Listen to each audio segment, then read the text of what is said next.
Alright, welcome to another Trump deck teachings. This deck is one that really took off with Whispers of the Old Gods, because two really good Shaman cards came out. Thing from Below, which costs one less for each totem you've summoned. With all the totem cards in this deck, you have two Totem Golem, two Flame Tongue Totem, two Manatite Totem, two Tuskar Totemic. This thing will often end up costing 0, and a 0 mana 5/5 is pretty good. You also have Thunderbluff Valiant, giving all your totems +2 attack. Don't need to run Bloodlust, because there's 2 copies of Thunderbluff Valiant. Of course, the 4 mana 7/7, it's a really strong card. If your opponent doesn't have an answer, you can just beat them down with it. Notably, this deck is not Face Shaman. It doesn't have another Lightning Bolt. It only has one Argent Squire. Mid-range Shaman decks have very high quality cards, so having 2 Lightning Bolts, having 2 Argent Squires, that's not ridiculous. Notably, only one Doomhammer. Unlike Face Shaman, this deck doesn't hit face as often with the Doomhammer. It has Lightning Storm, which is not in Face Shaman decks. Really nice AoE. Has 2 Manatite Totem to get the late game going. Tries to keep the early game with the Argent Squire and the Tunnel Trogs into the Flame Juggler, Totem Golem, Flame Tongue Totem. Very big board control deck. For once you control the board, you can just summon totems with your hero power and then finish them with Thunderbluff Valiant. Other than that, just a lot of very efficient minions to play on curve here. For Doomhammer, for the Frost Wolves. So just like the Face Shaman deck, with a mid-range Shaman deck, you're looking to get early game plays which you can play actively. So not Rockbiter and not Lightning Bolt, unless you're going second against classes that are good to Lightning Bolt and Rockbiter, such as Shaman, since you can get their Tunnel Trog. But you want Argent Squire, Tunnel Trog, Flame Juggler, and Totem Golem. Got one of the 4. And the Rockbiter is worth a keep against Shaman specifically, since they have a lot of 3 health guys.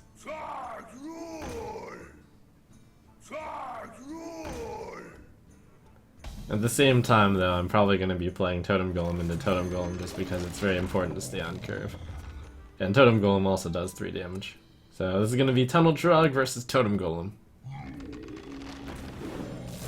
What a showdown.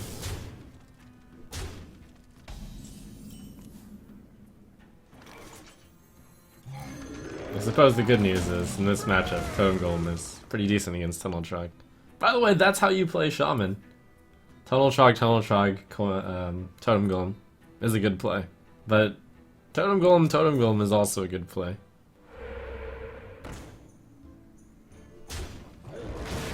I'm surprised he did not trade this, since it allows me to kill the Flame Tongue Totem here. Shamans have a few random effects. They have the Tuskar Totemic, they have the Lightning Storm, they have the Totem hero power, they have Flame Juggler. But at the same time, a lot of it comes down to knowing when to use these cards.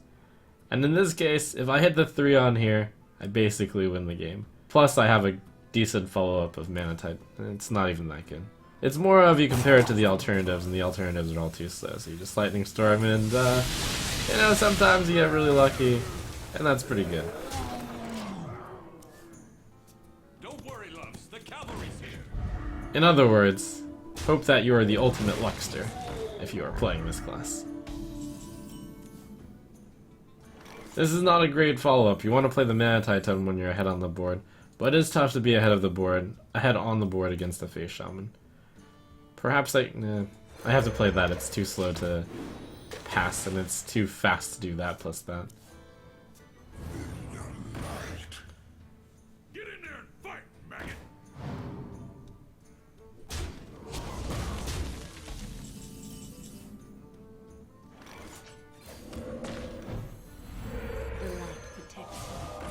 The Manatite Totem is simply too slow to play.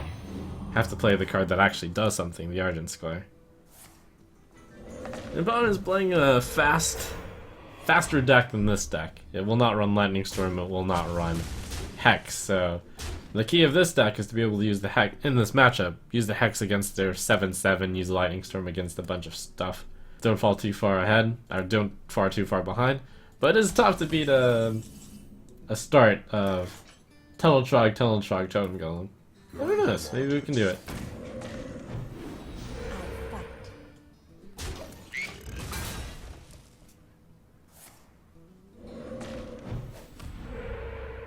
I was saying I definitely won after the Lightning Storm. Well, I said that a bit too fast because the follow-up wasn't very good. Manatide Totem, when he has the board advantage, is quite poor. Not so fast, in other words. So here I want to get as much stuff on the board as possible. I probably want to play all the totems and then get the totems buffed. Play this totem first. Hopefully it's Taunt. Cheat. Oh no, that's why I don't play it first! Oh, what did I do? So, this is a cool card. The Thunderbluff Valiant. When you press it, you get all your totems +2 attacks. That's why you want to sometimes play these cards first, even though you want to figure out the random nature of that card. Anyways, yeah, pro tips. Just saying.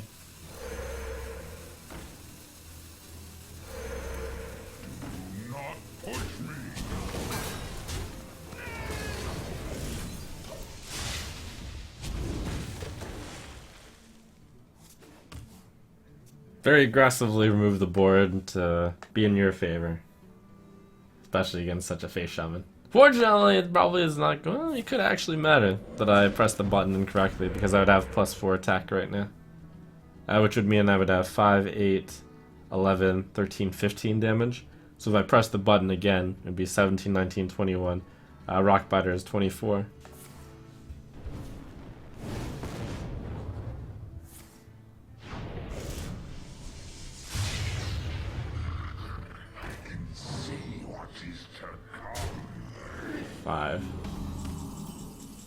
Ooh, Taunt. That means he needs exactly Lava Burst to win. Fortunately, it wouldn't have made a difference whether or not I had played it in the right order here, but terrible form, I'm sure, to make such a trivial error.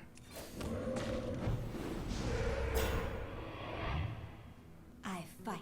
So, one of the cool things about Flame Tongue Totem, similar to Zoo, is you can kill off your weaker guys and then buff the next on the Congo line. So look for opportunities to do that.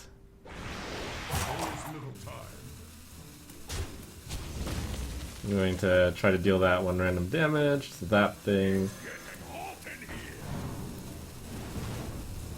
Great success. One wolf. And then hope he doesn't have exactly Lava Burst.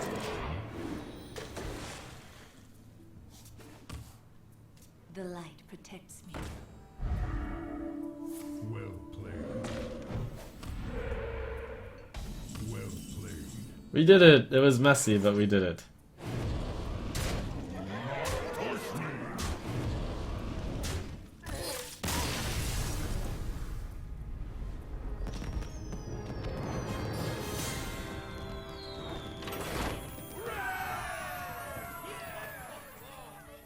Let the hunt begin for Doomhammer. Looks like a great curve with a 1, 2, 3, 4. Hex is a reactive card though. They're really good in this matchup when you hex the high main. And we'll keep the Faceless because the opening curve is so good. Sometimes when you have such a good curve you can decide to keep that 4-drop or that 3-drop.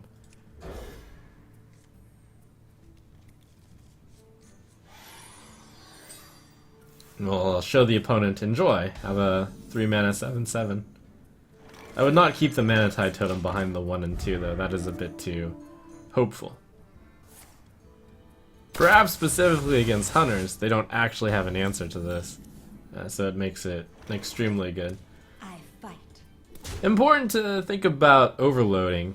So this is normally the better to play, Totem Golem.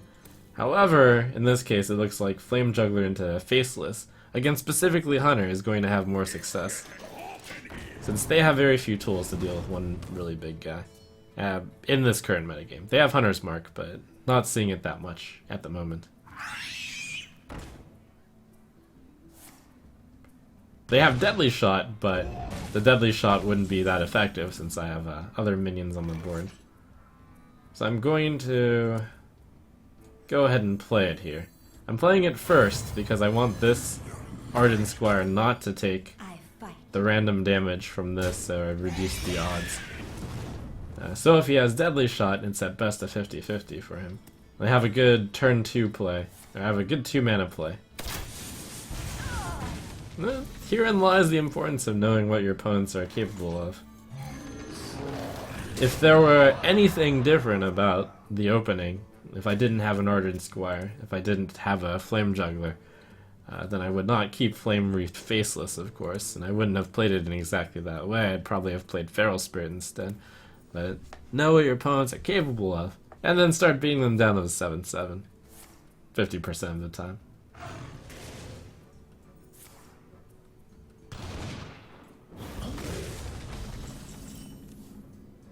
Oh, hey. Say hello to my little friend.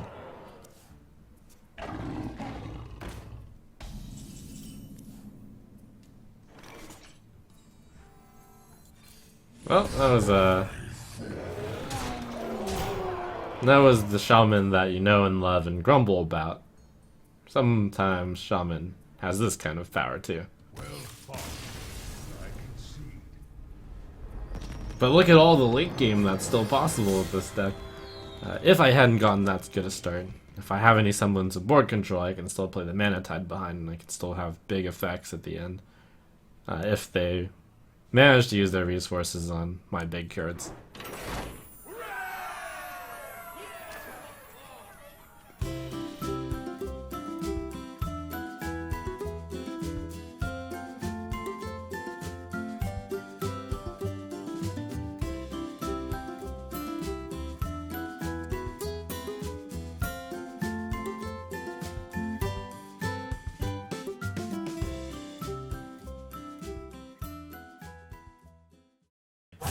Little time.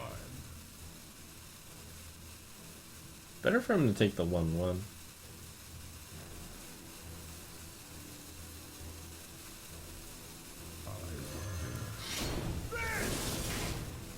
Oh crap. Oh my gosh! Okay, we're not putting this in the video. Oh, what just happened?